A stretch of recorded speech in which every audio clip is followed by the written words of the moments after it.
sekian. Kalau makan nggak apa-apa makan. Tapi jangan lupa ya. Kak di sini ngapain? Dia ada di sini. Kirimin. Lihat kucing tempura. Lihat. Dibilangin ini loh. Tisu manajemen dan pencetakan kerja pemilihan pada video kalkulasi. Gue suka banget itu. Ada yang jual nggak ya? Ada yang mau jadi ini benar 3 jam. Kita buat 3 jam ya. Mau dong. Yang Buat apa? jadi ada kuliah foto infeksi alfametalu, kemudian ada segai yang warna biru dan pencetakan. Sama dokter Cika tadi udah kuliah tentang preparasi. Sudah kebayang yang preparasi ideal harusnya gimana? Nanti insisifnya coba deh. Jangan kayak M-nya, jangan kayak B-nya. Coba lebih bagus lagi sesuai prinsip preparasi. Nanti aja kan. Kontrol infeksi dan parameter singkat aja sebetulnya. Kontrol infeksi ini pasti sudah sering dibahas ya di blog-blog sebelumnya, modul-modul lainnya pasti juga udah sering. Kemudian kalau sekarang kan pasca COVID-19 ya, jadi kalau pas di COVID-19 itu memang lebih ketat ya.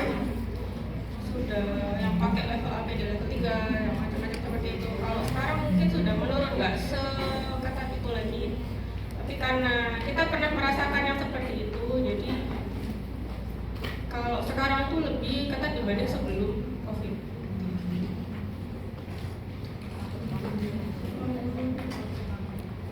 Yang pertama yaitu rute transmisi penyakit. Jadi ada beberapa proses dalam tindakan di prosedur ya, yang ada memiliki resiko yang mungkin menimbulkan resiko penularan infeksi. Ada yang percutaneous injury, ini yang high risk, resikonya tinggi. Dari istilahnya kalau ini udah tahu ya, jadi dia pasti menggunakan melalui jarum atau benda tajam. Misalnya apa? Kalau misalnya GTJ udah kebayang ya, kalau kita asal kita mungkin belum kebayang. Kalau GTJ prosedur apa yang termasuk high risk? Catat tidak benda tajam belum. Anestesi. Jadi pada saat preparasi GTJ, kalau pasien yang ngilu, kalian boleh menganestesi pasiennya. Nah ini yang bisa menyebabkan infeksi. Kemudian yang high risk berikutnya yaitu kontak. Ini melalui kulit yang terbuka ke cairan yang terkontaminasi. Misalnya kayak ada resi mulut yang menular atau percikan cairan yang terinfeksi. Selanjutnya ada yang moderate. Moderate ini dari inhalasi aerosol atau droplet. Kalau sekarang kerjanya low speed ya dan tidak ada airnya. Ini mungkin kalian merasa aman karena patuh. Yang kedua tidak ada airnya. Tapi nanti kalau sudah ke kokas atau misalnya simulasi klinik itu sudah lebih berasa. Preparasi itu udah susah. Sekarang aja udah disalah-salahin mulai udah susah. Nanti itu KWSK lebih susah karena ada airnya dan itu nyemprot-nyemprot. Kalau konser juga kan preparasi. Kadang kita mau preparasinya bener kayak gini tapi nggak kelihatan karena ada semprotannya, ada cairannya. Belum kalau pasiennya hipersalivasi. Belum lagi kalau posisinya susah di atas, itu lebih banyak yang mempersulit. Salah satunya ini kalau aerosol itu, jadi misalnya dari percikan air habisnya ya, dari high speednya itu bisa nyemprot ke pasien atau sebaliknya dari dokternya ke pasien. Ini bisa menyebabkan infeksi di klinik. Kemudian yang low risk adalah yang jarang terjadi. Misalnya apa ya, kalau benda-benda yang tidak selalu terpakai, mungkin kayak alat tensi, kemudian alat cek pen, gula darah yang di prick test itu ya, kayak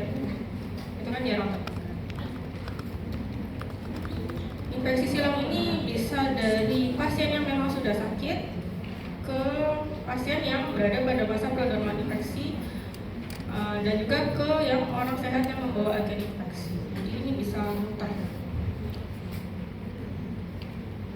Kontrolnya bisa dari screening pasiennya di awal, personal hygiene, personal protection, instrument processing, surface asepsis, patient treatment, dan laboratory disinfection. Kita bahas satu-satu. Yang pertama dari pasien screeningnya. Ingat gak dulu kalau mau zaman COVID kan pasti mau apa-apa pasti di screening, pasti ngisi peduli. Aku sehat kayak gitu kan, pasti di screening lagi sehat nggak, lagi sakit nggak, lagi demam nggak, kayak gitu tuh sebenarnya adalah pasien screening. Kalau sekarang mungkin tidak seketat itu, tapi tetap kalian nggak terus jadi los-losan ya, tapi tetap harus ditanyain pasiennya mungkin sedang sakit nggak, mungkin dalam masa demam atau menderita penyakit sistemik atau enggak, kayak gitu tuh tetap harus ditanyakan ke pasien, bahkan ke pasien yang kelihatannya baik-baik aja. Kalau itu kan COVID mungkin pasti batuk-batuk itu kalian baru waspada. Kalau sekarang kan pasien yang kelihatannya baik-baik aja ternyata bisa membawa penyakit yang serius. Jadi tetap harus ditanyakan, terutama kalau kita mau melakukan tindakan. Kalau misalnya pemeriksaan aja mungkin nggak seketat itu, tapi kalau sudah mau tindakan itu harus ditanyakan kira ada sakit apa, ada obat yang diminum tiap hari atau enggak, terakhir ke dokter kapan gitu. Pernah MRS itu. Kemudian ke personal hygiene, ini standar ya, universal precaution dari dokter giginya harus cuci tangan dulu, harus pakai proteksi dulu. Kemudian kalau batuk gimana? Personal protection ini termasuk di dokter pakai gaun dulu, kemudian pakai masker. Kalau dulu respirator ya, kalau sekarang masker aja udah. Ini pakai gaun kalau dulu. Sekarang pun pakai gugus itu masih bisa dilakukan ya, masih sebaiknya dilakukan, karena kalau sudah reparasi dan di scaling itu apalagi tindakan-tindakan yang pasti nyiprat. Kalian kalau ada yang menjijikan, ada dua tipe dokter ya, yang menjijikan dan yang satunya nggak jijikan ya, ekstrim. Jadi kalau yang jijikan itu dia pasti akan lebih aman untuk dirinya sendiri dan pasien, karena dia pakai semua. Terutama kalau ini facial atau gugus itu mungkin tetap harus dipakai, karena kalau reparasi itu pasti nyiprat. Dan ada aja, terutama kalau nggak kacamata mungkin nggak berasa, cuma kalau kayak saya kacamata itu misalnya nggak pakai penutup itu pasti berasa. Nempelnya ke kacamata mungkin masih aman ke kacamata, cuman saya jadi tahu ini nyiprat gitu. Tapi kalau kalian nggak pakai kacamata, itu pasti langsung masuknya ke mata, bahaya. Sarung tangan wajib bayar, nggak usah di situ. Kalau melepasnya juga harus urut ya, dari yang terkontaminasi paling parah. Jadi sarung tangan dulu, baru ke face shield-nya, baru ke gaun, dan harus cuci tangan setelah itu. Kemudian instrumen processing. Instrumen yang telah digunakan di mulut pasien harus dibersihkan secara menyeluruh. Jadi kalau yang bisa disteril pasti harus disteril. Kalau nggak bisa disteril berarti harus disinfeksi. Gitu ya. Bedanya apa sterilisasi sama disinfeksi? Ini teorinya ya. Kalau realnya kita bahas situasi koas aja. Jadi kalau misalnya kalian klinik atau koas, yang disteril itu kayak kaca mulut, kemudian diagnostik saja kaca mulut, sonde, kemudian eskavator, pincet itu pasti masuk medivac, kemudian dimasukkan ke mesin ke autoclave, itu pasti ke steril. Cucian atau nggak cucian itu pasti harus dibersihkan, dicuci dan harus dibersihkan, karena kalau enggak ya pasti udah kotor, udah bau, udah jamuran itu pasti. Kemudian yang perlu didisinfeksi ini apa? Ini adalah handpiece kalian. Handpiece kan nggak mungkin mesin ya. Kemudian bur-bur itu ada beberapa yang bilang dia disterilisasi tapi bisa bikin karatan. Jadi kemungkinan ada yang direndam di alkohol, itu sudah termasuk salah satu proses disinfeksi. Kemudian apalagi ya, DU-nya itu harus dibersihkan. Jadi antar pasien DU itu harus disemprot, harus dibersihkan, dikeringkan. Jangan antar pasiennya yang satu habis ekstraksi misalnya, habis itu lanjut mau preparasi nggak dibersihkan, itu nggak boleh, harus steril. Ya, ada yang di steril dan ada yang disinfeksi. Jadi ada klasifikasinya ya. Jadi kayak scalpel, surgical boots, scaler, chisel, ini bahan-bahan yang kritikal ini harus disterilisasi. Jadi masuk mesin ya. Kalau yang semi kritikal kayak kaca, reusable impression tray cetakan, kemudian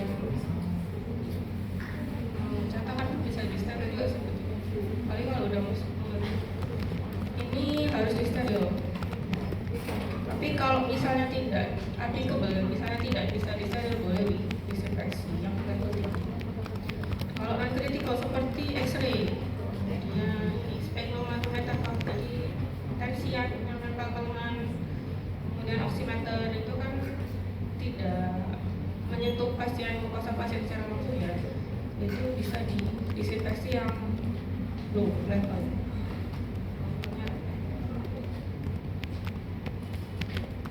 Iya, kalau di klinik alurnya pasti direndam dulu, dicuci dulu, direndam dulu, kemudian dimasukkan autoclave atau drying masuk mesin dan harus disimpan sebelum ke perawatan. Jadi setelah di steril jangan sampai dikelarin, dibiarin nanti bisa ada binatang, ada apa itu nggak boleh. Jadi tetap harus ke pack di medipack. Ini DU ya. Tolong diingat ya, DU ini sangat kotor. Ya. DU ini kotor banget. Sebersih apapun, apalagi kalau nggak bersih kan perlu dikotori gitu. Cuma sebersih apapun kalian membersihkannya. Kalau diingat DU ini sangat kotor. Biasanya suka ada yang nggak ada pasien terus tidur. Jangan ya, DU itu kotor. Kita nggak tahu apa yang sudah dilakukan di sini. Kita nggak tahu apa yang sudah dilakukan operator atau pasien sudah tindakan apa aja di sini. Yang pertama kalau misalnya tray atau cetakan ini pasti harus disteril. Kemudian wastafel surface ini gambarnya lantai, jadi lantai sekitarnya ini pasti juga kotor banget. Kadang misalnya ada percikan darah atau percikan dari rumah mulut ke lantai, kalau cuma nempel biasa itu akan membunuh bakteri, akan membunuh virus. Jadi lantai sekitar sini itu juga kotor. Kemudian ini alat-alat ini pasti dibersihkan. Kemudian medical necessary, alat-alatnya ini, selang-selangnya ini pasti kotor. Suctionnya ini pasti suction, kemudian ini untuk umur ini pasti kotor. Traynya yang tempat naruh alat ini juga pasti kotor. Yang sering terpegang tapi lupa disinfeksi adalah ini, pegangan itu yang sangat kotor banget. Biasanya kalau mau lebih aman digrab, jadi digrabkan pakai plastik. Tiap antar pasien dilatih sudah aman, udah bagus kalau kayak gitu. Kalau zaman saya dulu klinik koas itu nggak ada berapa, dan itu mengeluarkan yang DU itu mengeluarkan, jadi pasti rebutan DU, datang pagi-pagi kita nggak tahu bentuk DU kayak apa, pokoknya mengeluar dulu dapat DU. Habis itu siang tuh pasti ganti, nah itu nggak ada yang dibersihkan. Kalau zaman dulu tuh sejarum. Kalau sekarang nggak bisa, jadi antar pasien harus dibersihkan. Paling nggak ditutupin pas di wrap itu, kalau misalnya nggak mau bersihin jadi tinggal dibuang wrap aja. Kemudian pasien treatment, nah ini juga salah satu prosedur di klinik ya di koas. Ini nggak apa-apa ya, saya cerita bayangannya koas aja, jadi sekalian kayak pengarahan. Jadi kalau ini udah dilakukan ya di klinik profesi, jadi pasien itu datang dikasihnya air yang sudah ditambahin povidone iodine. Jadi disuruh kumur dulu, kira-kira 15 menit kumur dulu. Ini termasuk salah satu tindakan pencegahan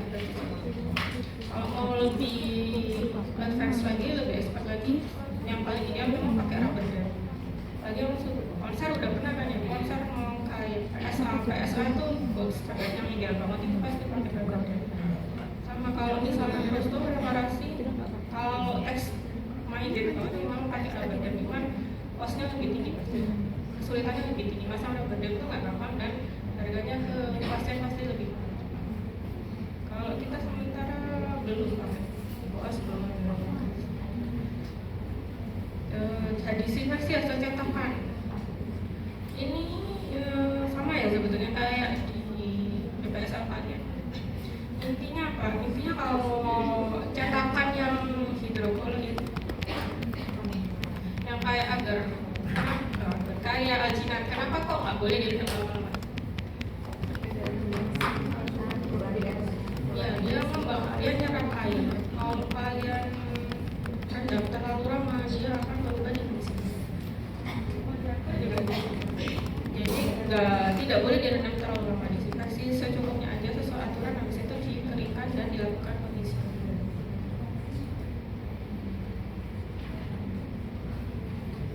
Ini tabelnya aja ya, jadi barrier yang harus digunakan sebelum perawatan. Itemnya apa aja? Masker, sarung tangan, kemudian kacamata, cap. Kemudian yang perlu didisinfeksi agar pasien ini rubber ball, alginat fisik, segan itu juga sering lupa tidak didisinfeksi padahal kadang menyentuh bibir atau gigi pasien. Kemudian sebelum dikirim ke dental lab, ini cetakannya atau caranya itu harus didisinfeksi. Kemudian infection control, ini harus misalnya cetakan tuh pasien tuh macam-macam ya, ada yang dia hanya bagus, ada yang jelek. Kadang dia habis makan terus itu ke dokter gigi, atau kalau enggak mungkin pada saat pencetakan ada gusinya sedang radang, jadinya pada saat dicetak ketekan jadinya bleeding badan. Jadi yang kalian dapat di cetakan kalian itu kadang macam-macam, nggak cuma cetakan gigi aja tapi ada sama kan ada darah, ada macam-macam. Itu pasti kotor, itu harus dicuci dulu baru didisinfeksi.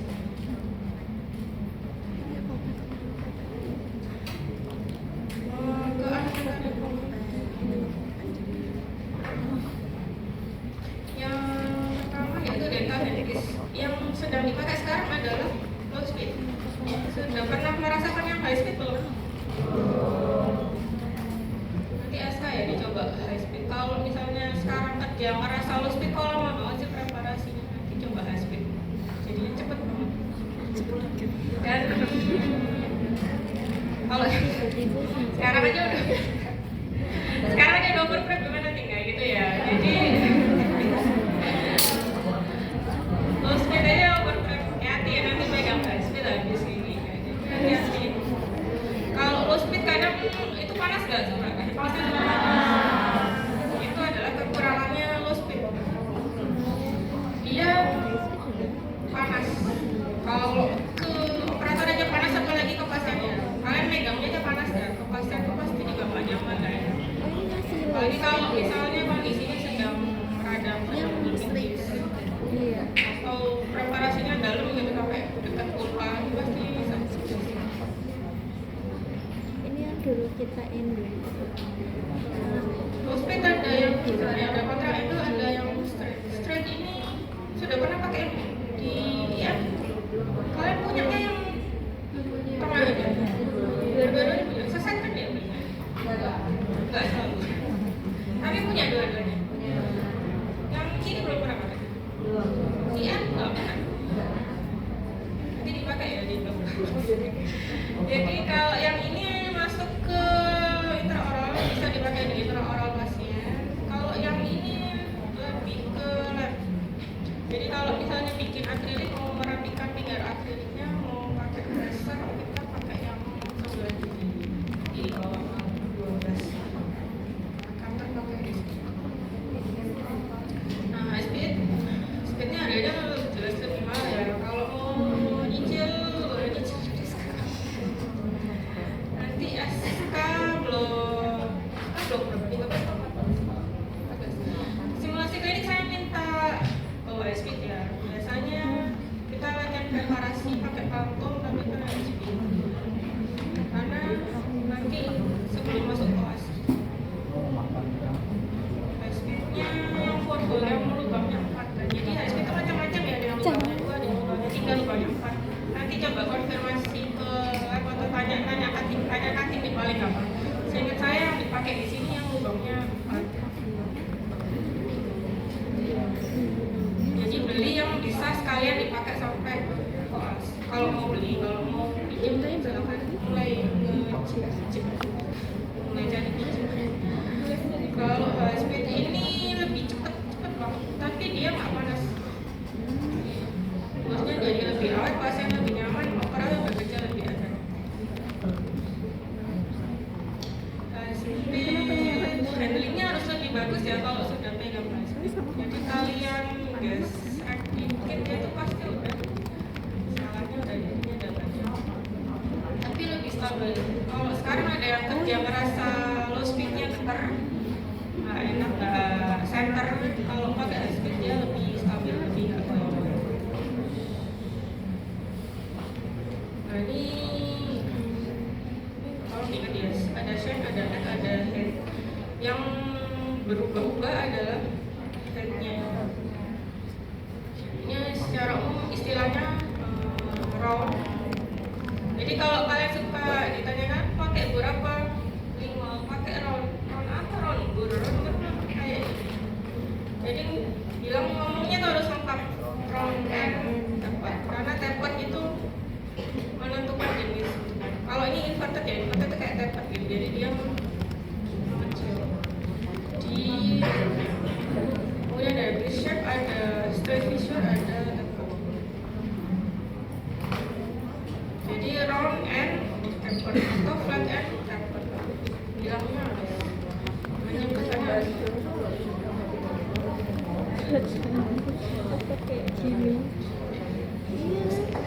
udah bosan.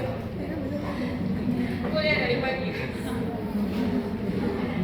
Saya udah bosan. Ini ya, jadi suka ada yang bilang, jadi sebetulnya kalian perlu preparasi itu berapa derajat? 6 derajat itu dapatnya dari 3 plus 3. Jadi jangan bilang mau preparasi berapa derajat, tapi naruh bornya 15 derajat, 45 derajat, jadi giginya habis. Ini cuma 3 derajat.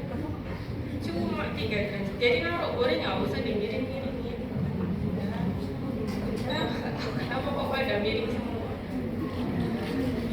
Jadi cuma 3 derajat. 3 derajat itu dapatnya dari mana? Dari sini. Ini tuh sudah 3 derajat. Nah, tapered ini tuh sudah 3 derajat. Jadi sama pabrikannya sudah dibikin 3 derajat. Kalian nggak perlu memiringkan lagi, hanya perlu mensejajarkan dengan sumbu gigi. Kalau kalian naruhnya miring ini, berapa derajat? 15, 45 derajat itu pasti overberat. Kalau sebaliknya, kalau naruhnya terlalu tinggi maka akan menjadi undercut di daerah cervical. Nanti kalau kerja, saya lagi dievaluasi lagi, naruh bornya apakah sudah sejajar sumbu itu. Setelah itu sama ini guiding groove itu kan untuk bantu panduan kalian, jadi nggak perlu dalam-dalam.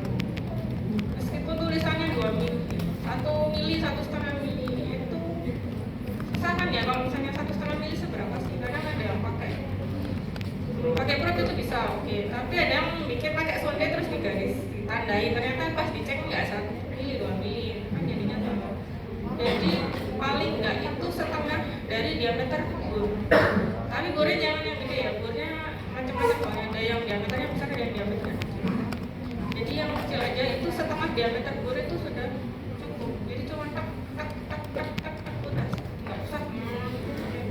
Pokoknya kalau kalian preparasi lama semakin nggak maju-maju, itu semakin mencurigakan.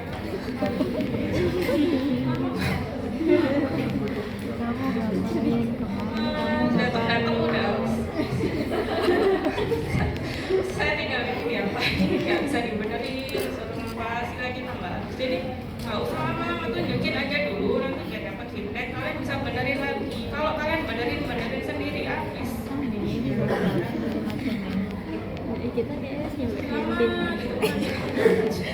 pulpa di rumah air.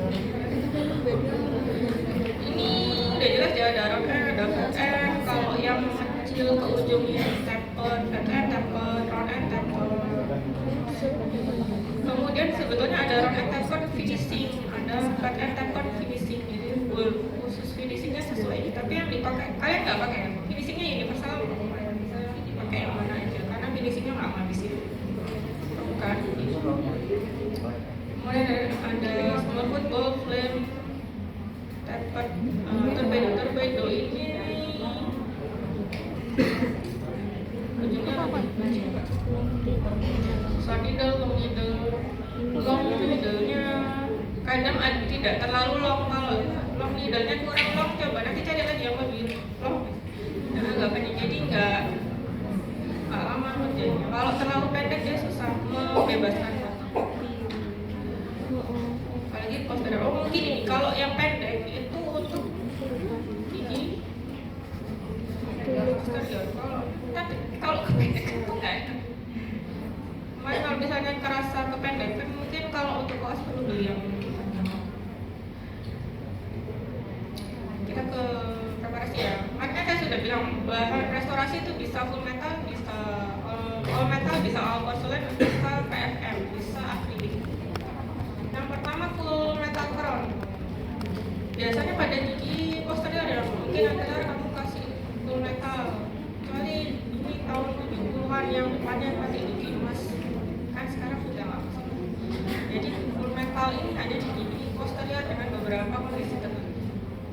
Preparasinya pakai apa? Crown and taper. Jadi bisa ini secara umum sebetulnya sama ya, sebetulnya yang perlu diperhatikan yang dan lingual dan proksimalnya. Kalau metal itu kita akan bikin akhir preparasinya chamfer. Kalau chamfer berarti bolanya pakai round and taper. Udah pegang. Itu kalau metal. Kalau PFM, entah ini anterior atau posterior, asalkan dia PFM. Berarti bukalnya kita mau bikin shoulder, lingualnya mau bikin chamfer. Berarti bukal pakai flat end, lingualnya pakai round end, proksimalnya benar. Proksimal lemutin dulu, kemudian ini animasi gratis ya. Saya tahu di realnya tidak akan terlihat jelas seperti ini. Kalian secara teori, cuma kalau ditanya secara teori itu akan ada pertemuan antara shoulder dan chamfer. Jadi di proksimal itu ada round end, ada flat end.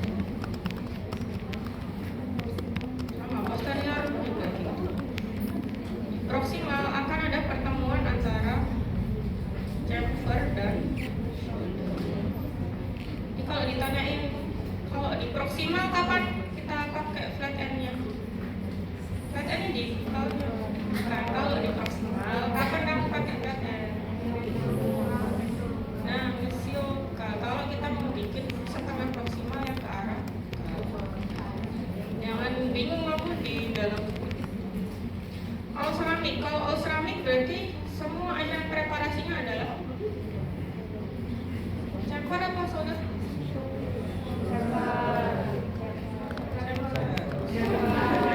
Chamfer apa shoulder? All ceramic.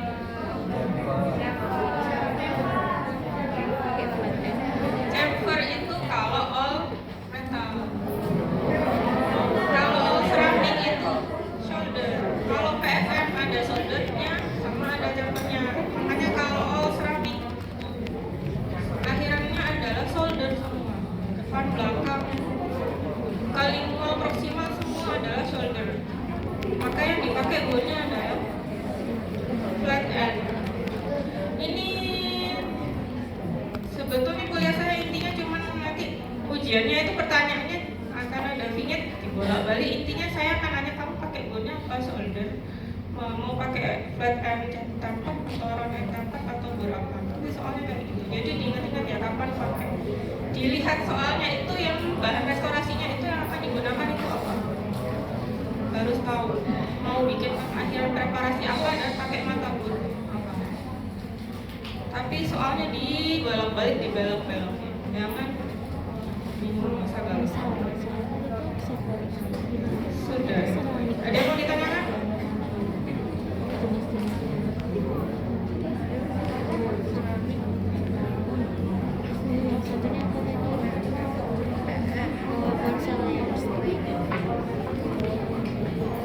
Ada yang mau istirahat atau mau lanjut? Lanjut aja deh. Ini beneran ya kalau ada yang belum sholat nggak apa-apa. Sebetulnya perlu nggak sih kuliah? Masih sama aja kayak baca PPT. Kita baca PPT. Baca bersama. Kalau kuliah pakai Zoom, tahun lalu saya masih kuliah pakai Zoom soalnya. Baru sekarang ngerasain belajar beneran.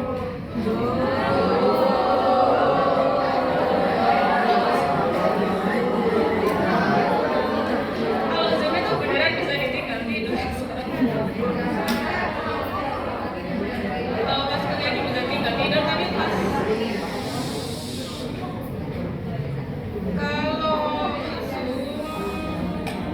Kalau Zoom sebetulnya enak buat dosen ini kan ya. Jadi kita nggak perlunya mengumpulkan mahasiswa di satu ruangan kemudian nyari waktu saya habis ke sini. Jadi saya bisa belajar di rumah, bisa di sini, bisa di RSUD, bisa di tapi ya gitu nggak tahu di ujiannya kan sendiri. Ke pencetakan ya. Pencetakan itu dilakukan kapan?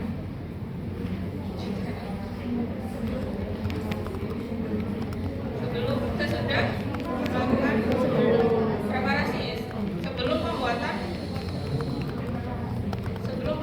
apa? Restorasi. Jadi di prosto yang paling krusial itu sebenarnya adalah pencetakannya. Soal USC sering banyak beberapa kali keluar itu adalah pencetakan karena intinya menurut saya ya yang bukan estetis pencetakan di prosto itu penting. Sebagus apapun preparasi dulu kalau nyatanya nggak becus nggak akan jadi restorasi yang pas. Dan apalagi GTC ya, GTC itu yang sering bermasalah adalah sertifikalnya kebuka atau ganjel. Kalau ganjel itu ya berarti preparasinya kadang kurang misalnya. Kalau sertifikalnya kebuka ya cara lemnya nggak benar atau cetakanmu nggak benar. Tak ulang, nggak selesai. Kalau GTC itu, kalau GTL, GTSL ini penting banget karena begitu nggak cetakanmu nggak dapat nanti pasti nggak retentif. Apalagi lepasan ya, di ruang lepasan yang tidak tersementasi itu kan benar-benar kekuatannya bergantung di giginya dan di glukosanya. Nggak bagus cetakannya, maka semua hasil kerjamu sebelumnya akan terbuang sia-sia. Slide itu banyak. Jadi kalau cetak, kita mencetak itu adalah reproduksi, replika, positif atau negatif? Negatif. Kalau sudah dicor jadi model itu namanya positif. Itu ya dipegang. Kalau GTC yang penting adalah finishing lainnya ini tercetak. Finishing yang sudah dibuat susah payah itu harus kelihatan. Jangan sampai udah dibikin susah-susah untuk membatasi antara restorasi dan video asli itu tidak tercetak. Kalau misalnya dia open di situ cetakannya nggak bagus, dia jadi restorasinya open, efeknya apa ke pasien? Efeknya apa kalau sertifikalnya open?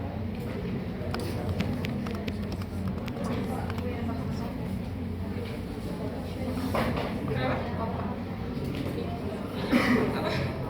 Kalau kebayang nggak sih kalian kan sekarang preparasi, kemudian nanti dibikinin GTJ. Nah GTJ-nya di sertifikalnya open. Yang dirasakan pasien apa? Yang dikeluhkan pasien, yang dikomplain pasien apa? Makanan masuk terus sebelum dia makan aja dia pasti udah berasa sakit, ngilu banget. Belum dia apa-apain udah ngilu. Pasien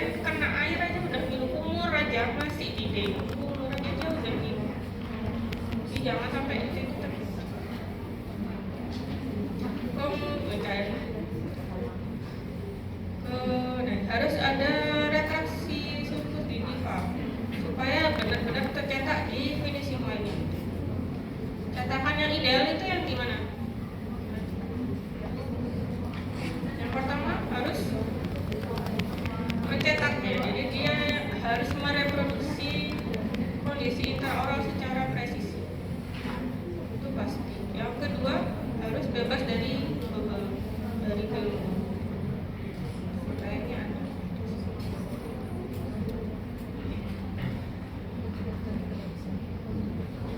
Nah itu intinya di situ harus persis mungkin semirip mungkin dengan yang ada di rongga mulut, karena cetakan itu yang akan kita kirim ke lab untuk dibuatkan restorasi.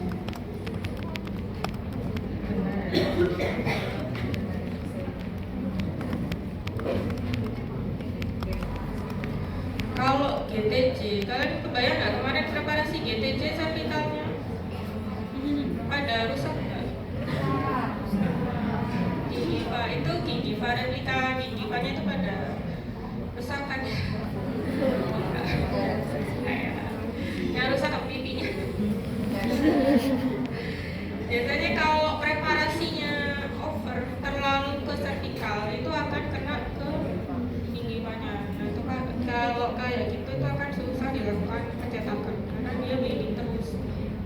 Kemudian jadi susah mau mencetak finishing line-nya, jadi susah karena ketutupan dengan ini. Kemudian pada saat pencetakan harus ada kontrol saliva juga. Belum pernah cetak apa kemana? Udah? Ada yang udah sih, belum? Enggak bareng. Ada yang udah. Cetak itu enggak sesederhana itu ya. Harus ngulang. Apalagi kalau pasiennya hipersalivasi, pasiennya tidak kooperatif, pasiennya bisa ya gampang mual. Oh ada yang udah pernah dicetak pasti, ada yang pasang mertulan ya pasti pernah dicetak.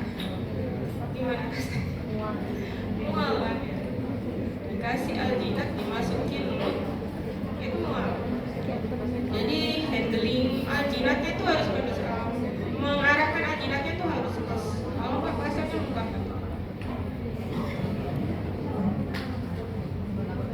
Jadi harus dibersihkan dulu ya salivanya, kira-kira salivanya bisa diminimalkan atau enggak. Kemudian lidahnya, kadang pasien itu kalau dicetak bingung mau naruh lidahnya kemana. Begitu dimasukin sendok cetak, dia lidahnya berontak, menutupin sendok cetak atau mendorong sendok cetaknya. Solusinya gimana Pak? Lidahnya dihilang. Jadi ada trial dulu, kalian cobain sendok cetak dulu tanpa bahan. Pasiennya suruh ini nanti kayak gini ya Pak, rasanya kayak gini, tapi tanpa bahan dulu kan, kasih tahu. Nanti lidahnya diarahin ke atas, jangan didorong. Nanti akan lidahnya didorong. Kadang beberapa sendok cetak itu bagian lidahnya itu terlalu sempit, jadi pasien juga nggak bisa mengangkat lidahnya. Nah kalau kayak gitu kan bisa disesuaikan. Jadi harus ada trial dulu. Jangan tiba-tiba kalian madu alginat dikasih habis itu nyetak pakai alginat itu pressure-nya tinggi, kalian pasti bingung nanti setting belum itu ke vakum ya, belum kalau ke pasien yang lidahnya nggak bisa tambah belepotan, itu belepotan kemana-mana nggak enak. Nah itu ke pasiennya lebih nggak enak banget aja yang ngerjain males ya, apalagi pasien nggak enak. Jadi di trial dulu lidahnya dipastikan dulu bisa naik, dipastikan dulu ukurannya pas. Kalau cairan tadi ya, provider kerja, kemudian kemudahan akses melindungi pasien, memperbaiki sifat material, meningkatkan efisiensi kerja. Jadi cairan-cairan itu isolasi.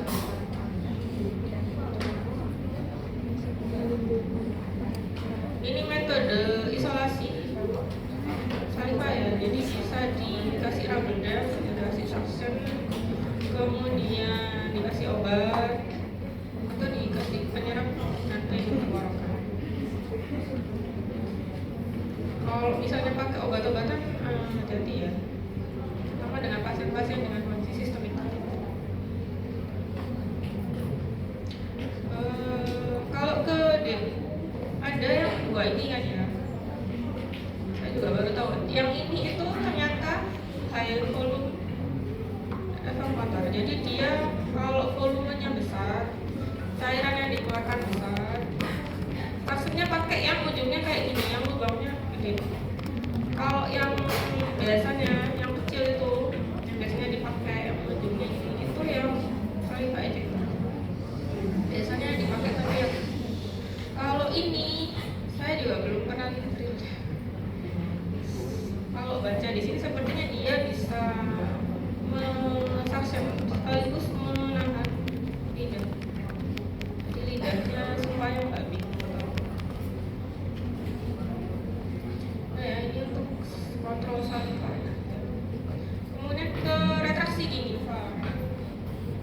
kalau preparasinya supaya kelihatan bagus, supaya tercetak batasnya jelas, kita harus melakukan retraksi gingiva.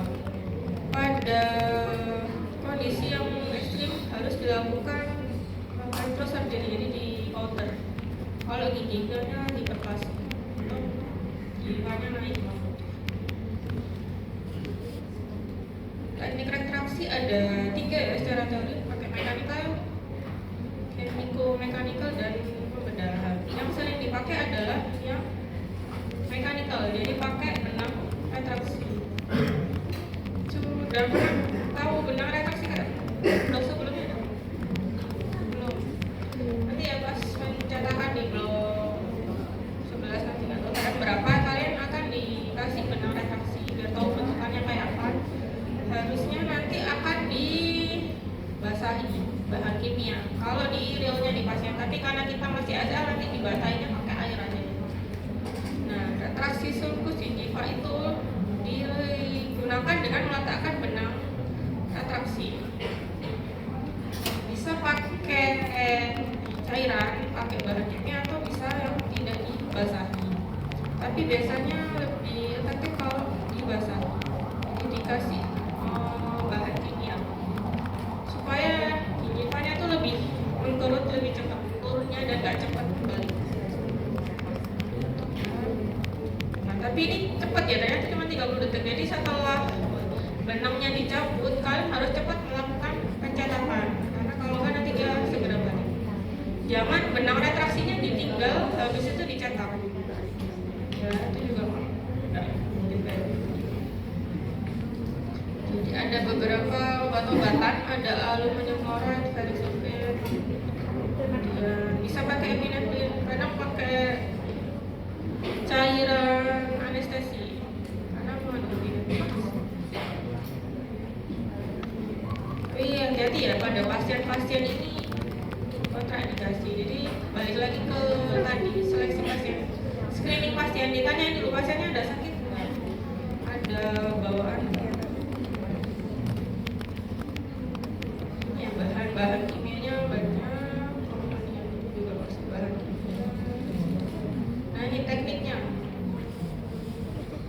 Jadi daerah kerjanya harus bukan steril, harus kering. Jadi kalau misalnya masih ada salivanya, disaliva ejector atau diisolasi dengan kateter. Kemudian benangnya diambil sekitar 5 cm. Benangnya itu kadang tergantung pabrikannya ya, kadang besar banget. Kalau misalnya terlalu besar, pada beberapa pasien itu akan sakit. Benangnya dipasang itu sakit. Jadi kadang diputar dulu, dikecilin, terus direndam, baru habis itu dilingkarkan mengelilingi sulcus gingiva, dimasukkan ke sulcus gingiva. Kemudian difiksasi, dipegang dengan ibu jari dan tertutup atau difiksasi pakai alat. Kenapa kok harus dilakukan retraksi? Supaya dia dapat ini marginal fitnya. Marginal fit antara restorasi dengan permukaan gigi nanti dapat.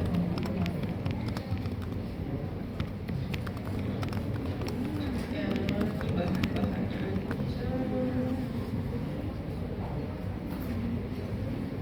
Nah, ini adalah cara pemasangan benang retraksi. Benangnya itu beneran dimasukin, didorong supaya masuk ke sulcus gingiva.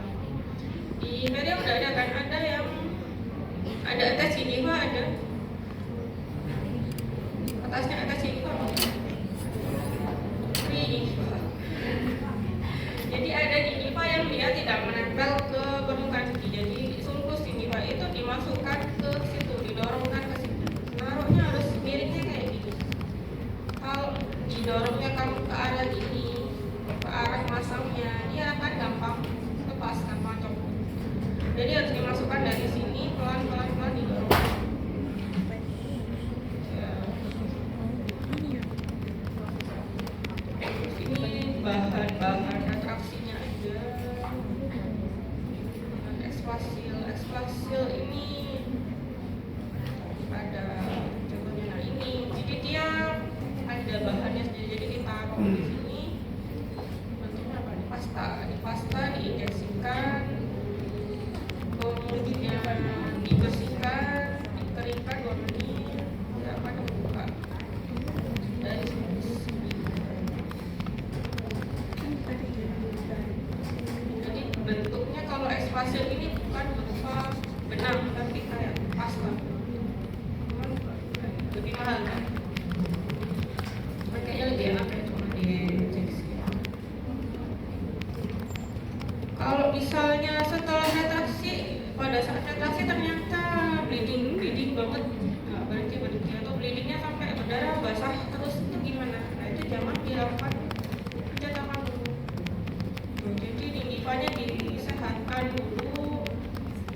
disembuhkan dulu, baru kalau sudah tidak radang dilakukan cat.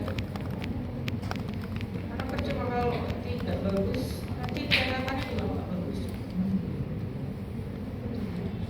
Dan ini yang elektrosurgery ya, yang di counter. Nah, alatnya tuh kayak gini, ada tipnya kecil gini. Ini kalau kena ujung gigi Fanya mesti udah kepotong. Ini kalau misalnya gigi Fanya diperpasi bengkak sampai nggak bisa dapet finishing lainnya. Jadi pokoknya tujuan kita meretraksi gigi itu adalah untuk mencetak finishing line. Bahan cetak sama ya, ini pasti udah dapet di IM ya. Bahan cetak ada versi hidrokolit, ada elastomer.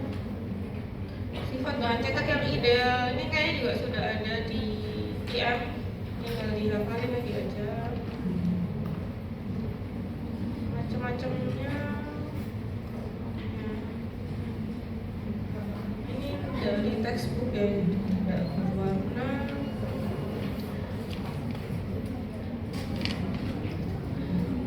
Jadi cetak itu bisa pakai stock tray, bisa pakai custom tray.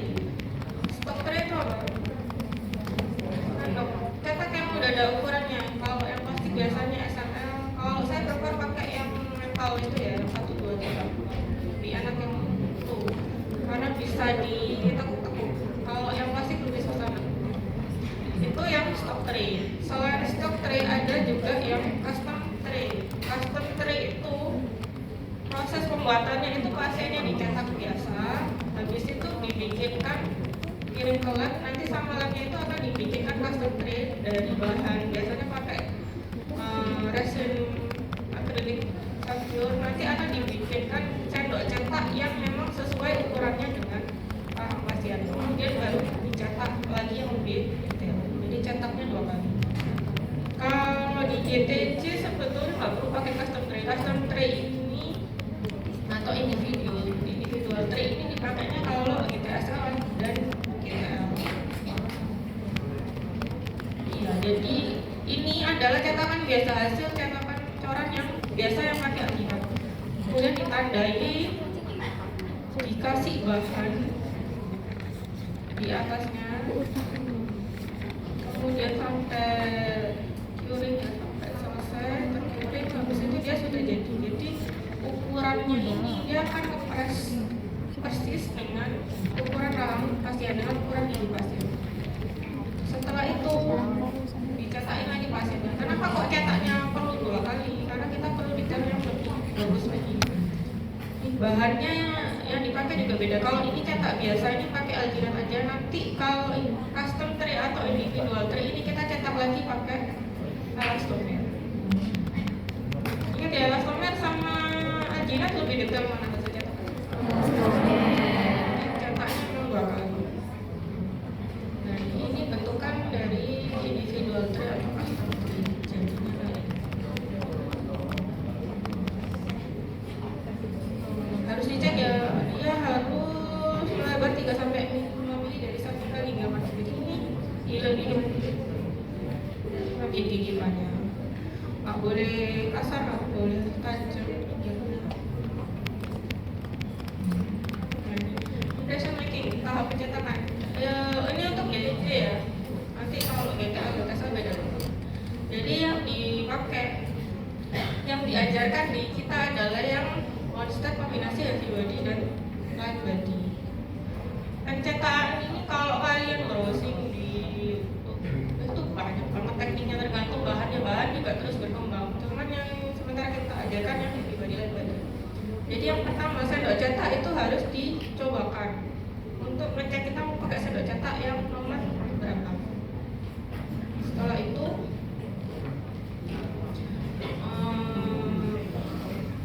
jadi habis itu daerah abutment ini diisolasi, dibersihkan, dibikin diretraksi dulu. Kalau sudah jadi diretraksi dulu gigi banyak. Gitu ya. Habis itu Bahan cetaknya ini kan ada dua macam ya, heavy body sama light body. Oh, heavy body ini kalau di kita pakainya pati ya.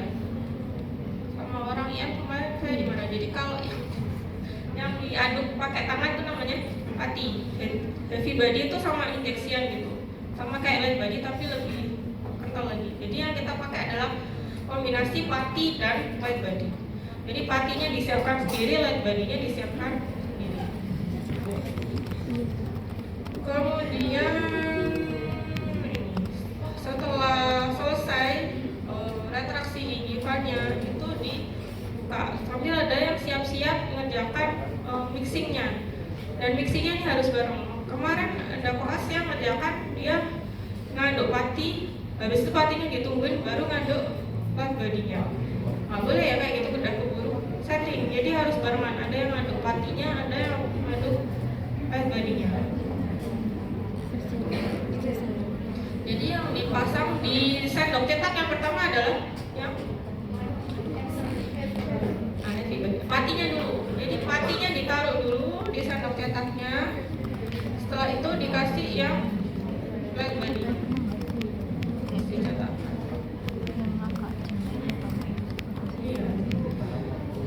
Light body ini yang pakai mixing pad ya. Jadi ini juga beberapa macam. Ada yang pakai mixing pad, ada yang pakai gun. Tergantung. Banyak banget metodenya.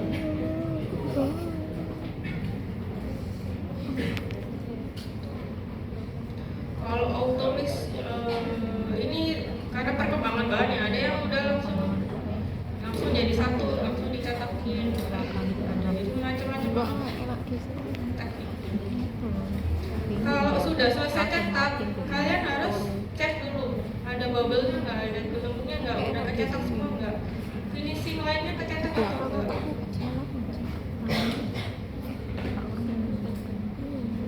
Sampai sudah jadi, kemudian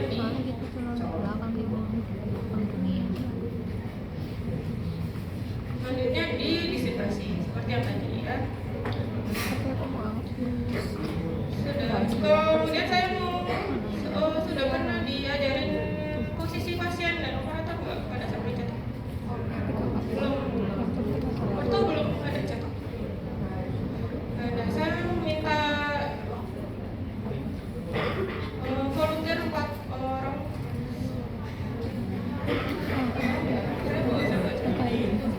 Saya bawa sendok cetak, jadi kita coba ajarin ya posisi pasien dan operator. Oh, ada 3 pasang. Minta 3 pasang ya. Ini nggak dimasukin intraoral kan? Jangan dimasukin, cuma buat posisi aja. Ayo maju komting korbannya nambah 1 siapa? Cari teman 1. Wakil komtingnya siapa? Wakil komting 1 ngajak teman 1. Udah cuma susunan organisasi itu cuma komting sama wakil. Ya beda. Sekretarisnya siapa? Sekretaris. Oh ini ketua BEM mana? Ajak 1 orang, kamu ajak 1 orang, kamu ajak 1 orang, ketua BEM-nya maju.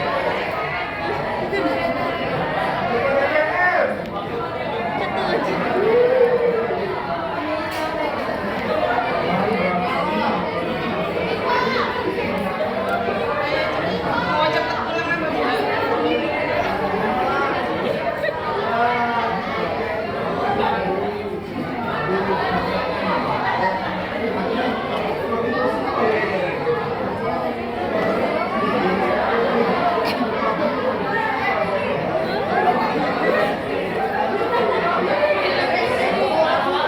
Ambil kursi 3 ya. Ini contoh bentar ya. Ini contoh cetakan ya. Jadi kalau kalian kerjakan apa? Bawah ya. Yang bawah ini yang ada DTJ-nya. Ini juga patung, jadi ada bolongnya. Nanti kalau misalnya patung kalian yang area potiknya itu bolong, tolong ditutup sama kapas ya. Atau minta tutup ke Bu Rita. Jadi biar nggak kecetak. Jadi ini area yang ter-GTJ yang lebih detail. Light body-nya cuma di area itu aja. Jadi light body-nya bagus. Hanya di area yang GTJ. Kemudian antagonisnya pakai Adina.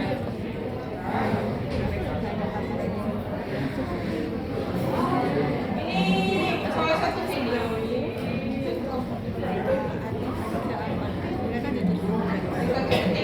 misalnya kayak full dengan kaum. Dan dia harus disiapkan bareng antara matinya dan alat badinya diaduk bareng. Kemudian dimasukkan ke sandok cetok.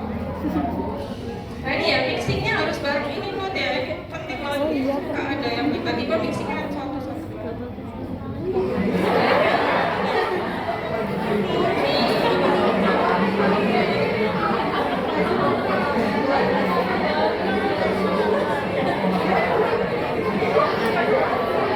Nah itu macam-macam ya. Kalau misalnya kalian ada yang gun, itu ada yang metode yang gunnya itu ditaruh di sekitar giginya, kemudian dikasih yang light body. Harusnya kalau kayak kepasen itu biasanya pakai gun. Kalau dia mixing itu ditaruh, jangan kayak tadi ya, jadi jangan ditaruh pakai kepasen. Taruhnya di sendok cetaknya. Jadi setelah matinya itu dicekungin dikit, habis itu dikasih yang light body di area yang GTJ-nya. Habis itu langsung dimasukin ke pasien.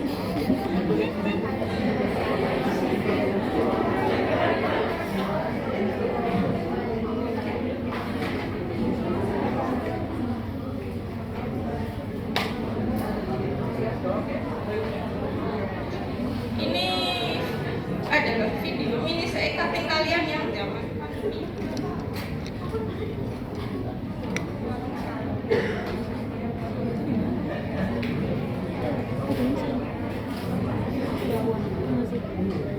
Nah ini adalah trial dulu, jadi dicobakan dulu semua sendok cetaknya ke pasien.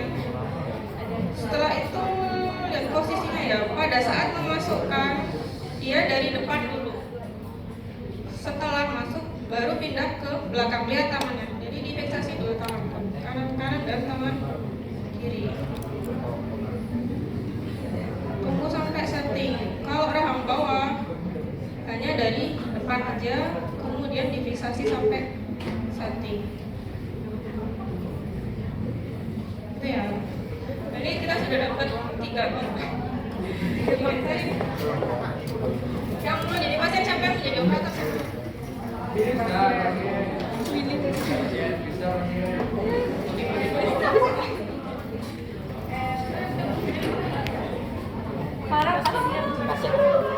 ada satu pasien.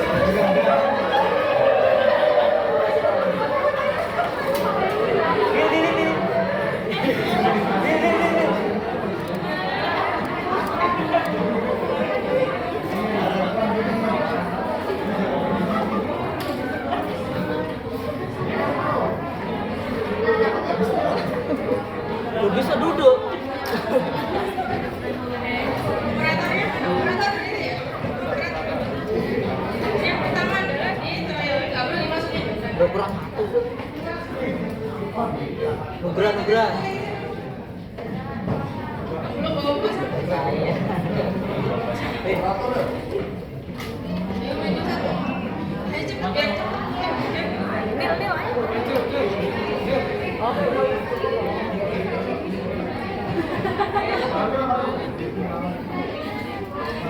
Belum dapat cepet. Mau sama sih.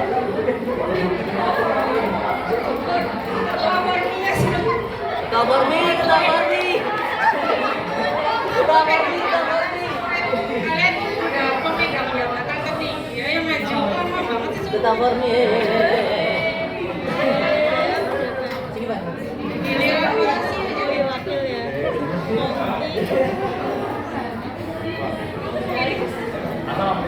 Jadi yang pertama dicobain ya, dicobain.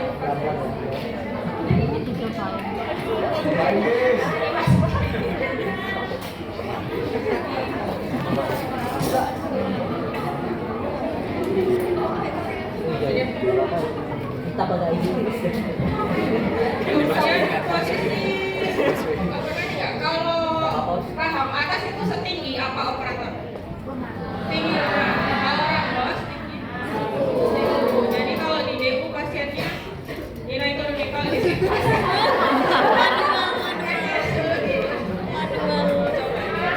Ya, kemudian Oh yang naik. Turun dong. Iya turun. yang pertama adalah lihat kalau rahang atas itu masukannya dari depan. Setelah itu geser ke belakang. Nah, kayak Oh, jadi kalau tidak ini penting ya. Jadi kadang ada sampai kelas itu gini, dimasukin ke depan habis itu ditungguin ke depan, habis itu ditinggal ngobrol. Kadang ditinggal, habis itu ditinggal ngobrol. Jadi nggak boleh, harus kasih. Jadi masukin itu harus tetap dari depan, dilihat di depan, habis itu lipat ke belakang. Masukin, nggak usah masuk. nggak usah masuk. Beneran dimasukin dah itu. Iya, kok dimasukin. Nah, yang ditekan kalau fiksasi yang ditekan yang mana? Nah, ini harus ditekan. Tekan. Ditekan pakai dua tangan. Ditekan pakai dua tangan. Pakai telunjuk sama tangan. Jadi tekan. Pegang. Dipegang dari sendok cetaknya boleh dipegang pasiennya biar nggak masuk. Nah, ditekan. Itu ya, ditungguin, jangan ditinggal makan, jangan ditinggal. Sekarang kalau bawah itu mana coba?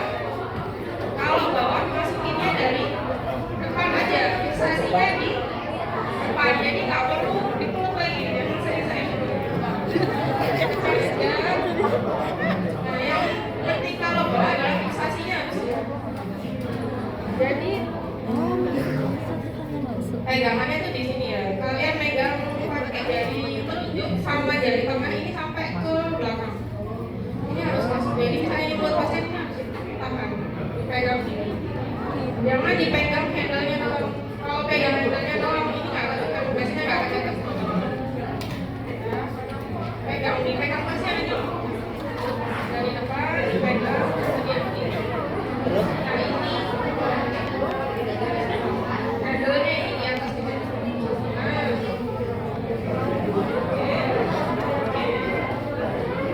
Ya, jadi kita kalau kelas ya.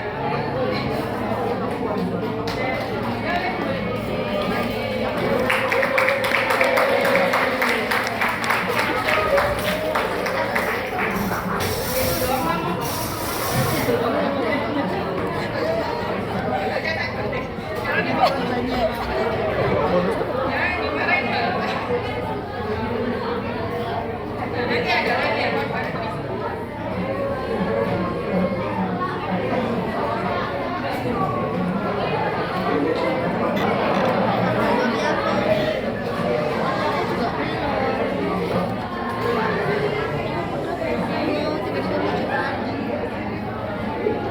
Kalau istirahat dulu.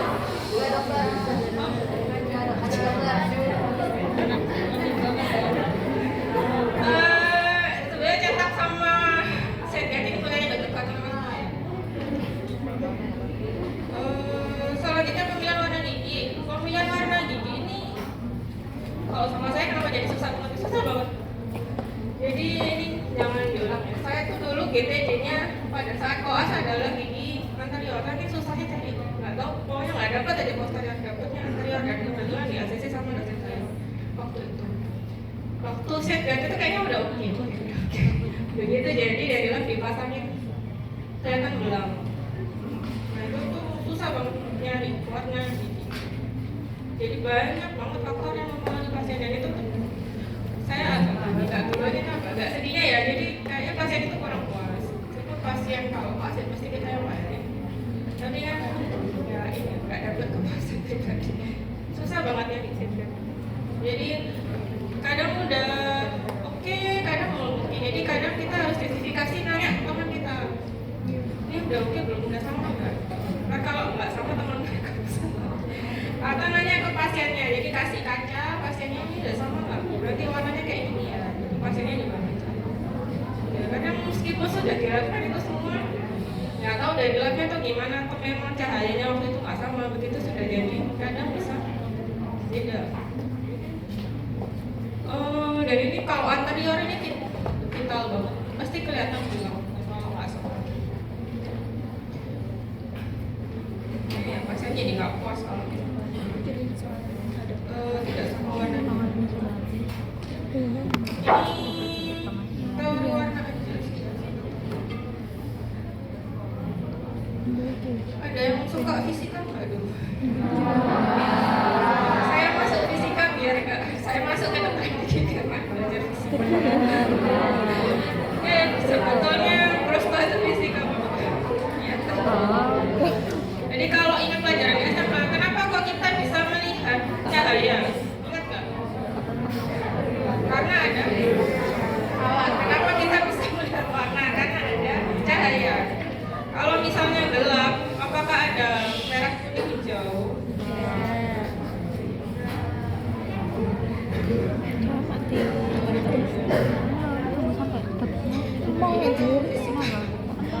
Jadi di antara sekian banyak gelombang yang bisa kita lihat ini hanya yang dari sini 400 sampai 700 nanometer.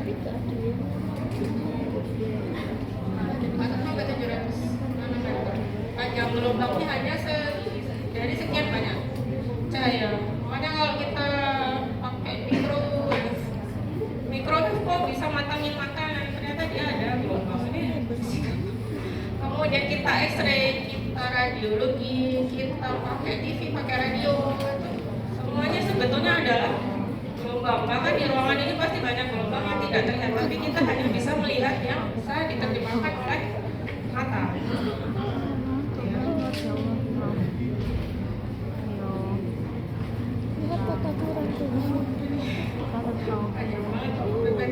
Jadi dari cahaya putih itu bisa diterjemahkan dari warna-warna ini kalau melewati suatu peristiwa. Ini fisika banget ya, sudah dihapus dari memori kalian belum? Diingat lagi. Nah kalau di ruang praktek sumber cahayanya itu dari mana? Dari lampu ruangan sama dari lampu bohlam ini tergantung ruangannya ya, tergantung kliniknya. Kalau kayak gini nih berarti cenderung ke kuning, cenderung warm. Kadang ada yang lampu ruangan praktek itu yang memang kayak gini supaya pasiennya merasa komfort, merasa nyaman. Kadang ada ruang praktek itu yang warnanya putih, terang. Tapi tidak mungkin ada ruang praktek yang warnanya merah, kuning. Tidak. Ya. Jadi mempengaruhi. Jadi warna ini kan nggak putih banget ya. Ini kalau misalnya kalian pasang shade light di sini ya, itu kalian cobain lagi di luar itu bisa beda. Di luar pun, di matahari pun misalnya mendung dan nggak mendung beda lagi. Jadi makanya cahaya cari warna yang sesuai. Tinggal tekan. Jadi kalau ada yang suka desain, biasanya kan udah apa ya, ada video, ada value, ada Kok gak ada yang di HP coba? hue itu apa? Hue ini yang warna. Jadi kayak gini, kita lihat dia warna bajunya apa? Orange, ya? Merah. Jadi kalian kok pelik banget sih baju. Ada lagi yang kuning gitu, jadi itu hijau. Itu namanya hue. Jadi merah, kuning, hijau, biru itu namanya hue. Kalau sistem itu ada 10 gradasi, yaitu yellow, red, purple, blue. Itu tuh. Nanti kan Kalau gigi itu pakainya istilahnya kuning dan nanti. merah. Pada sini bisa disebabkan dari faktor intrinsik, ekstrinsik, dan pengaruh lainnya. Faktor intrinsik itu apa namanya? Obat. Dia bisa minum obat antibiotik yang terus-menerus bisa mempengaruhi warnanya. Selain obat apa? Minum kopi itu intrinsik apa ekstrinsik? Ekstrinsik.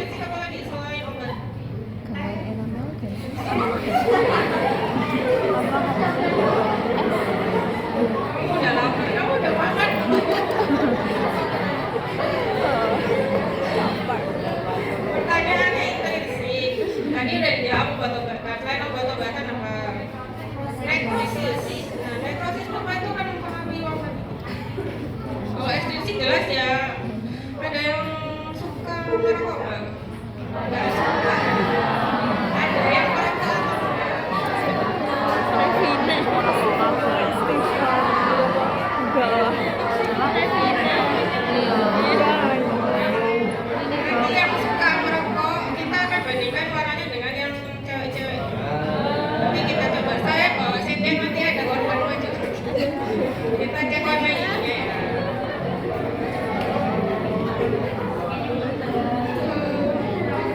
Ini ada cari teori dulu. Ada shade.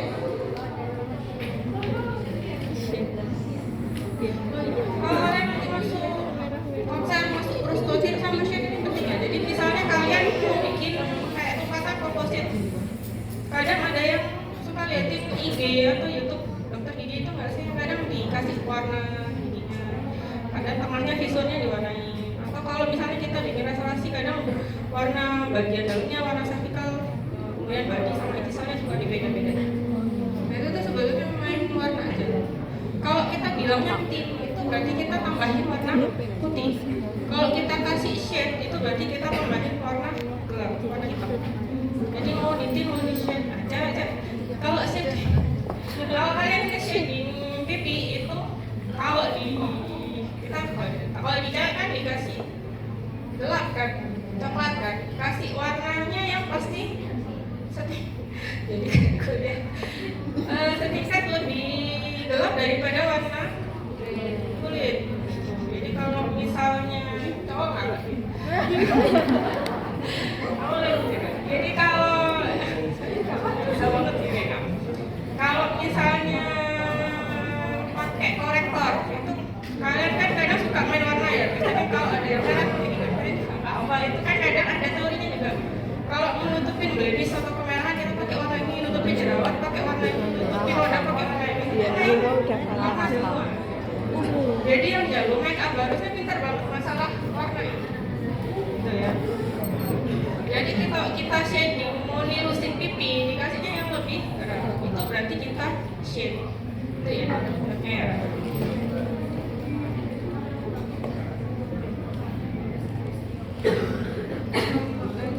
Setelah dulu ada chroma. Chroma ini bayangannya kalau dikasih ada seember air kemudian dikasih setetes tinta, chromanya rendah. Kalau ditambahin tintanya chromanya lebih gelap, berarti dia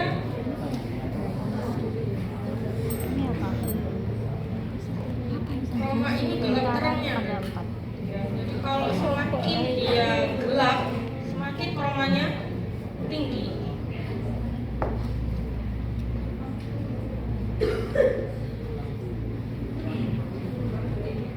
Gigi asli chromanya antara 0,5 sampai 4. Kalau tingkat chroma gigi tiruan tergantung pada ketebalan material gitu tersebut atau tergantung bahannya. Kalau misalnya dalamnya ada metal yang pasti lebih gelap, lebih ngebayang. Kemudian ada value.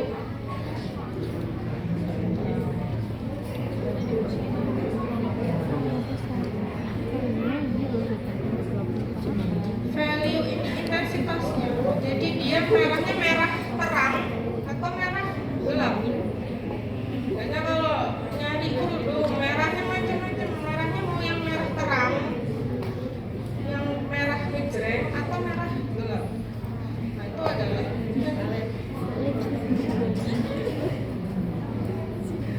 istilahnya ya. Blue dan hue adalah warna chroma, kemudian saturasi.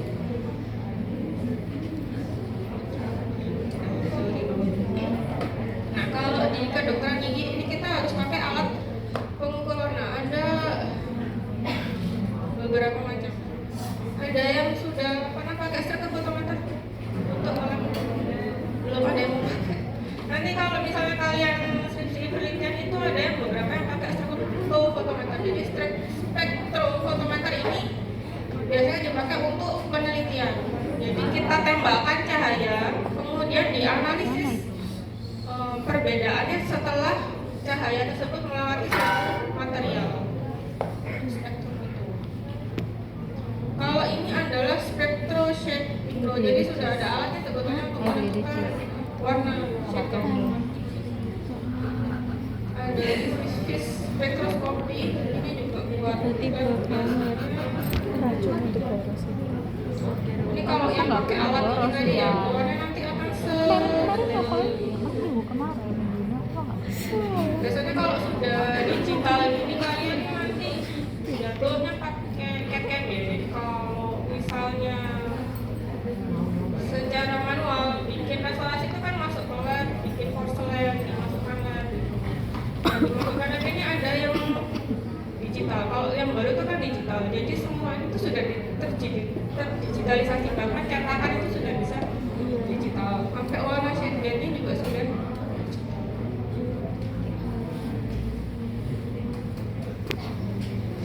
Ini chromometer shade guide. Nah, yang mau kita pakai adalah shade guide.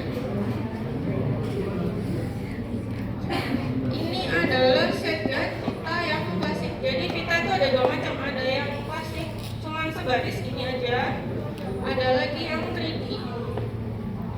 Ini gimana? Kalau klasik ini cuman A1, A2, A3,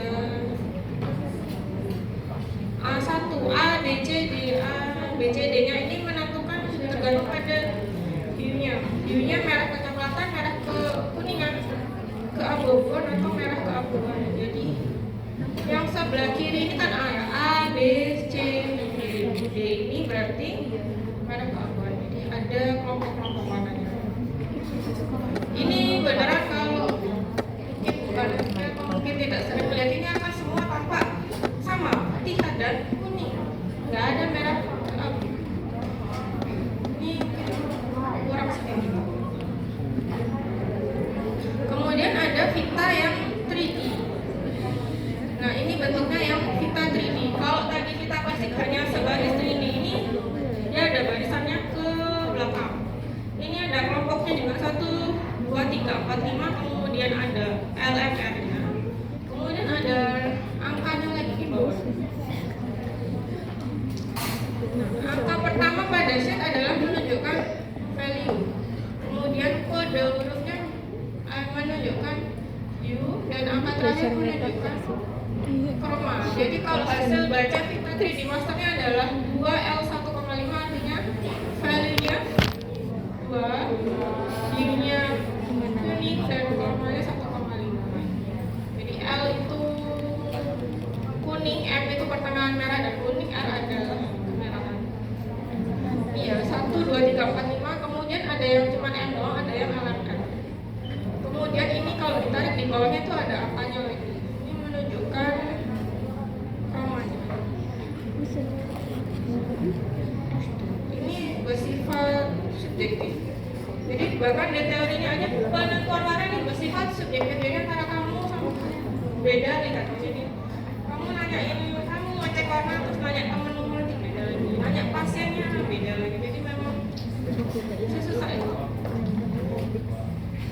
Tentunya restorasi yang dengan asli tidak harus merupakan aplikasi warna, dapat diperbaiki dengan menggunakan desain cahaya dan teknik serapan. Jadi kadang tergantung labnya juga, dia tingkat mengerjakan porselennya, mengerjakan keramiknya.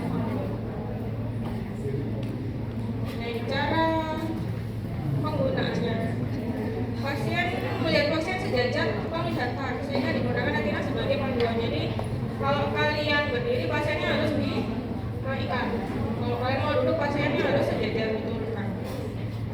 Gitu ya. Kemudian dibandingkan di bawah cahaya yang berbeda. Jadi dicek di bawah lampu, di bawah lampu DU, kemudian dimatiin lampu DU-nya, pakai cahaya matahari aja. Jadi dibandingkan yang kira-kira benar yang mana. Sama nih, giginya harus bersih dulu. Jadi kalau ada stand-nya nggak boleh berarti kalkulus ya, ada kalkulusnya, ada stand-nya, ini harus dibersihkan dulu. Kalau pasiennya habis makan apa yang berwarna pasti harus dibersihkan.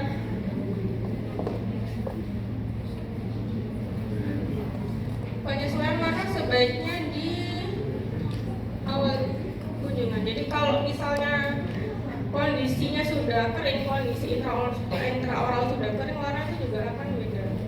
Sama kalau misalnya kalian sudah habis bleaching, kondisinya masih kering, dibasahin dulu baru dicek lagi warnanya.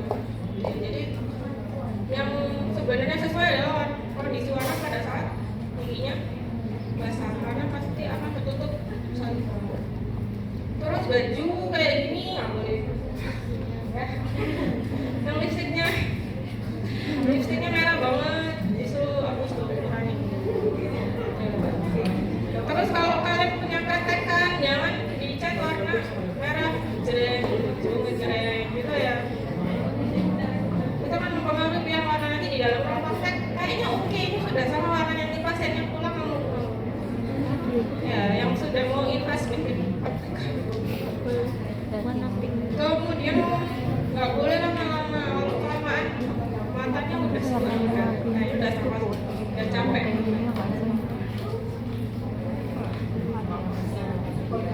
Ya, kalau setganya ada lagi setganya yang ada opaknya kalau ini udah Putihnya kalau warna iya kalau yang atas ini yang masih yang bawah ini yang teliti yang biasanya dipakai yang tapi ada juga yang ikut lah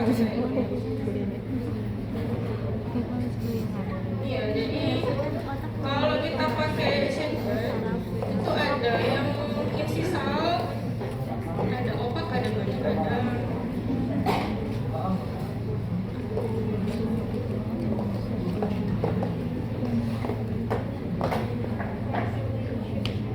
jadi ini tuh akan beda-beda antara satu item dengan item.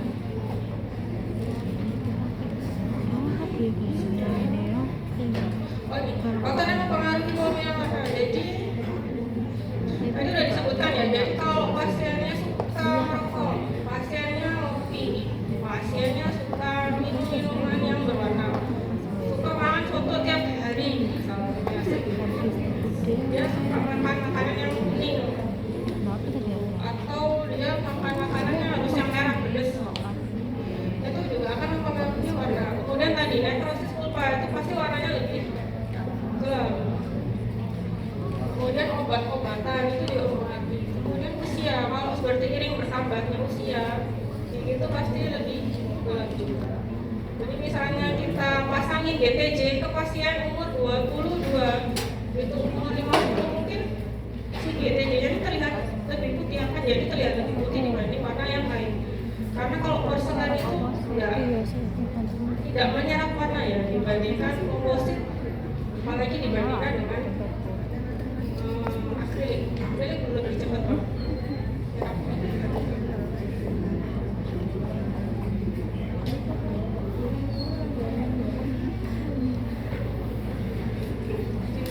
lihat videonya aja.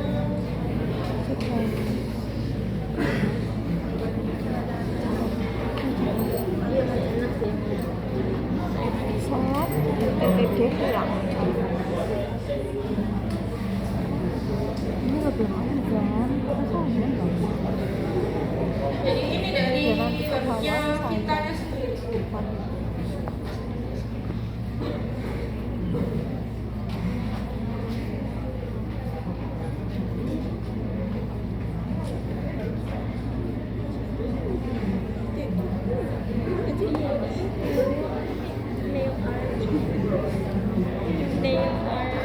Kita belajar pakai yang 3D ya. Yang pertama dilihat adalah value-nya. Jadi ditentukan dulu mau yang kelompok 0, 1, 2, 3, 4 atau 5. 1, 2, 3, 4 ya.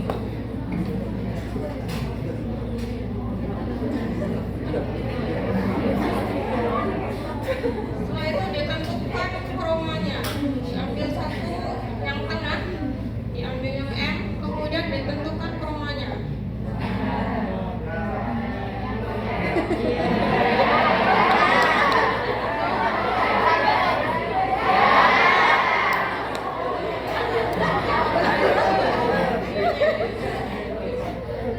Tadi nomor berapa? 3 angka saya.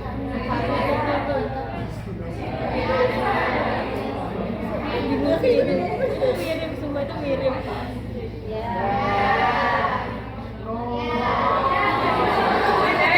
Iya, karena mirip seperti mirip itu.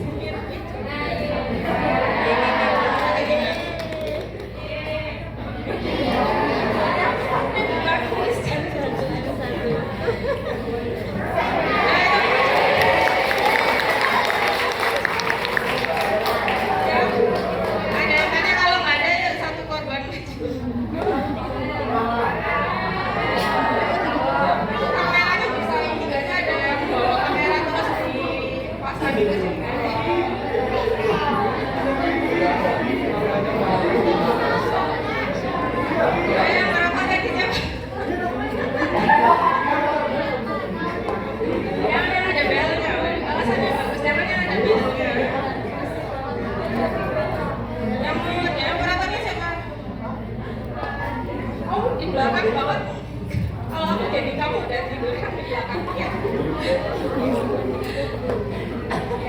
Ada yang mau maju? Afra mana?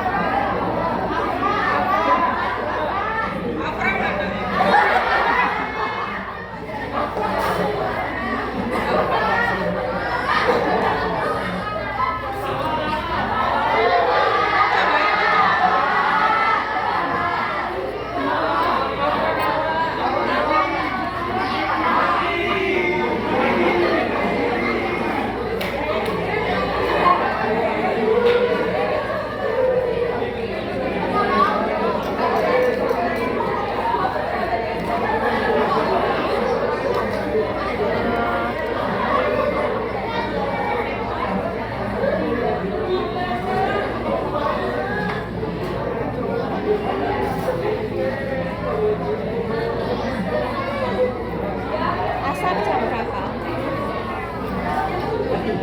14.52 53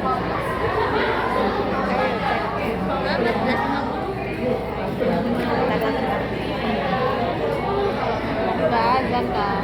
14.50. Belum kan?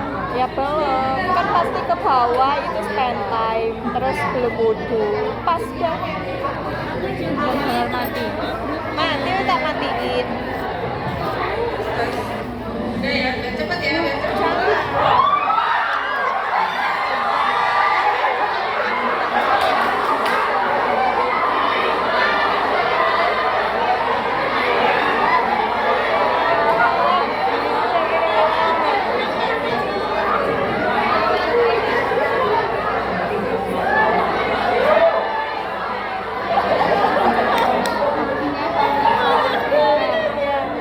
Jangan. Jangan dinyalain. Emang apa lama banget ya? Iya. Udah ya, gitu ya. Sekarang kita pilih yang jadi pasiennya dulu. Yang jadi pasien siapa ya? Siapa itu?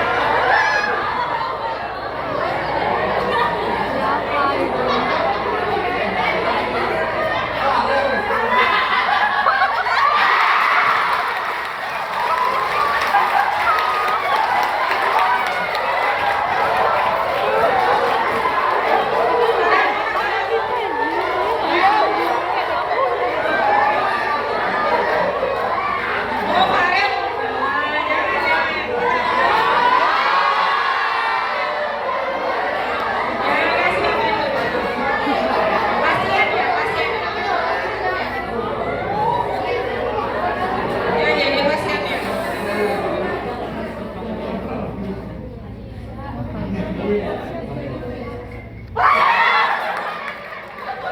Ya, Mas, akan ada pasien. Akan jadi pasien ya. Lanjutnya ada, kamu nggak bela nggak pakai bel? Nggak. Jadi operator ya.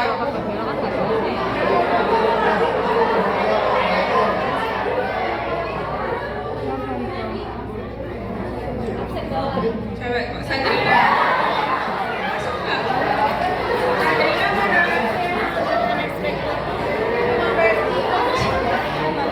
Ayo maju nggak apa-apa.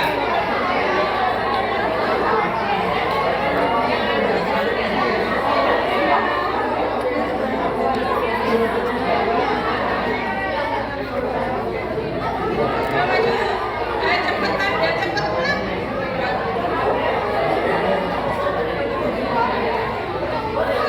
Oh, duduk di sini. Oh, dia buka dia.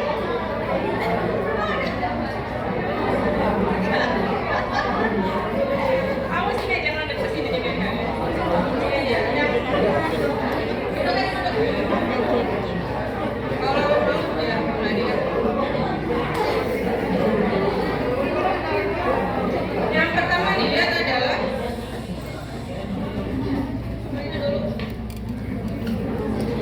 Itu nomor 01, 1, 2, 3, 4, 5-nya dulu ya.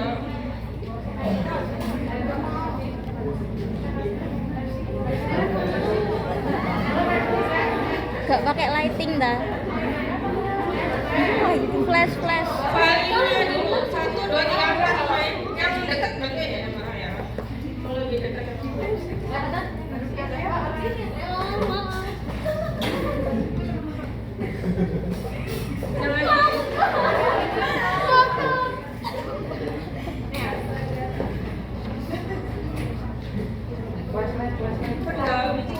Pakai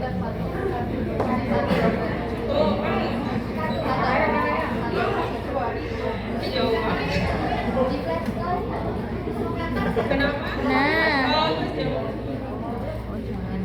Jangan dulu. Lampunya nyalain nih coba. Yang belakang lampunya nyalain.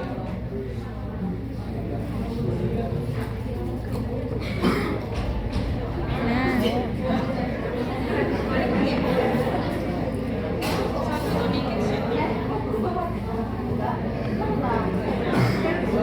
Kelihatan. Boleh ngedekat nggak?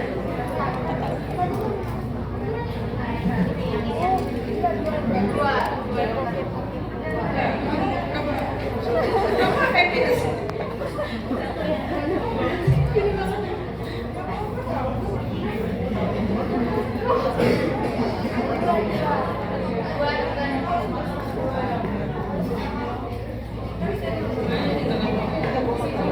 Ini kayaknya udah enggak ya.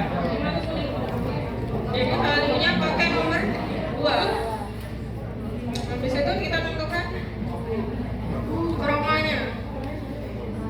Diambil yang M yang tengah, dikeluarin. Nomor 2 diambil M-nya.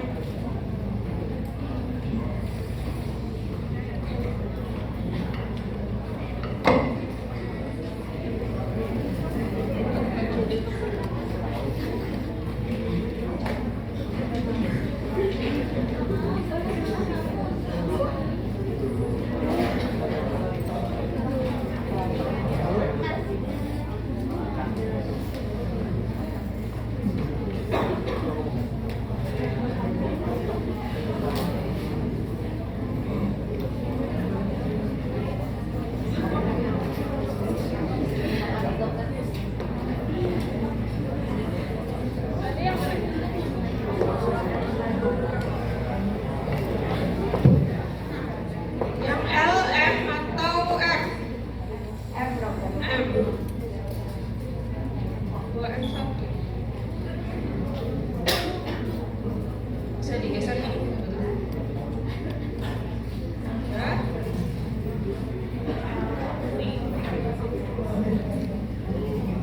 Oh, bentar. Salah. Yang tadi itu bukan halamannya, tapi nomornya dulu. Baru habis itu yang Q-nya yang L, M atau R. Cek ulang. Tapi pasti nggak terus pindah ke nomor yang lainnya. Jadi tetap antara ini kan dicek dulu 3 ini yang mana dulu. Nanti habis itu baru dibandingin antara yang kanan dan kiri. Yang paling dekat beneran yang ini atau enggak. Jadi yang 2M1. Udah gitu aja. Ada lagi mau? Ada lagi nggak?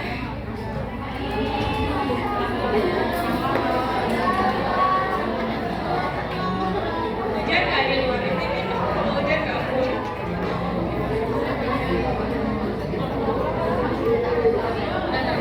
Satu lagi ya, coba satu lagi. Kalau si tadi kan 2M1 ya, kita coba satu lagi. Apakah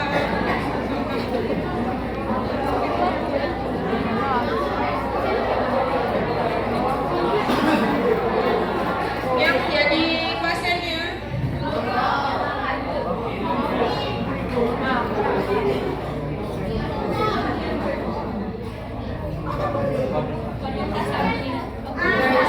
Elsa ada? Elsa mana? Elsa mana? Pakai bel enggak ya? Pakai bel. Pakai bel. Yang jadi operator.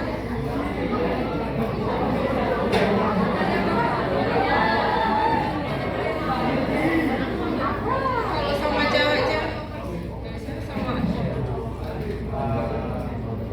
Gini.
Udah kelompok warnanya mana? 1, 2, 3, 4 atau 5?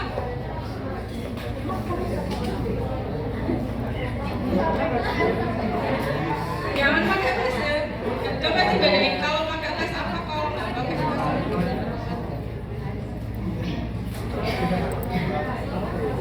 Putri lah. Di justifikasi sekitarnya ya beneran. Dan jadinya kan kelompoknya yang 4. Ditarik yang tengah. Ah gitu lah.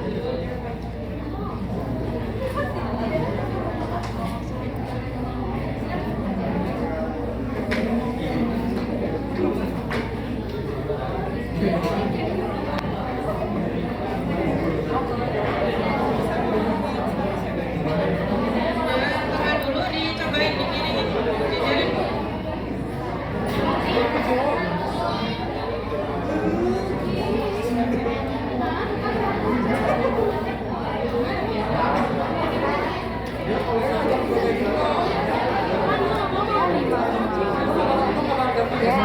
Ya.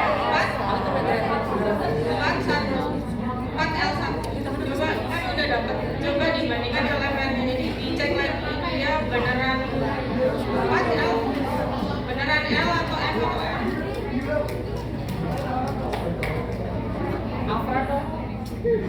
Ah, biasanya udah dapat ya 4L. Ada bagang merokok enggak?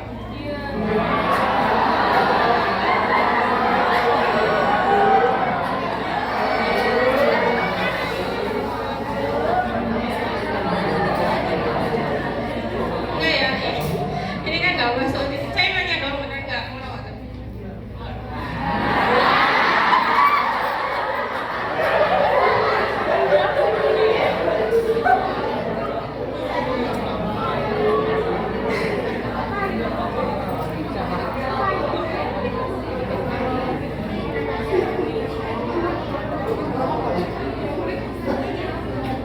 Tetap 4L1.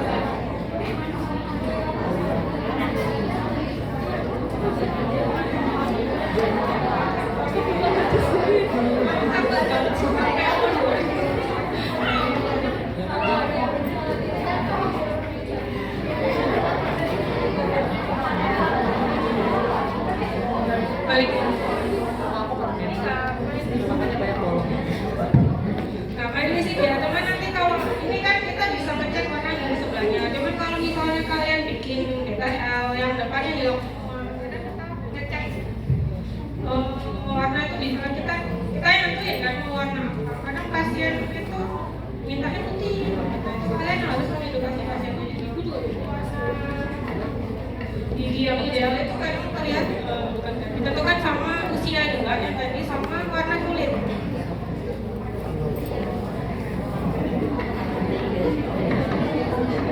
Jadi kalau yang bikin GTL misalnya bapak-bapak usia 60 tahun jangan dikasih shade-nya yang kelompok ke 1. Nanti dia glowing gitu. Jadi dikasihnya yang agak gelap, jadi senatural mungkin. Kadang pasien kita pasti yang putih gitu.